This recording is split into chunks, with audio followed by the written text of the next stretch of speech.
ሩሲያና ኢራን አደገኛ ጨዋታ ውስጥ ናቸው። ከጥቂት ዓመታት በፊት በዩክሬኑ ጦርነት ጊዜ ኢራን ድሮኖቿን ለሩሲያ ሰጥታ ነበር። ዛሬ ደግሞ ሩሲያ ይበልጥ በተሻሻሉ ድሮኖች ውለታዋን እየመለሰች ነው።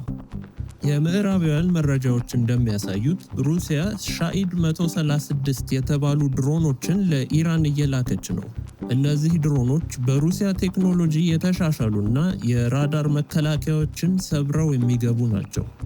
በተጨማሪም ሞስኮ የሳተላይት መረጃዎችንና የአሜሪካ የጦር መርከቦችን መገኛ ለኢራን በመስጠት ላይ ትገኛለች። ዓላማቸው ኢራን በአሜሪካና በእስራኤል ላይ የምታደርገውን ጥቃት በይበልጥ ውጤታማ እንዲሆን መርዳት ነው።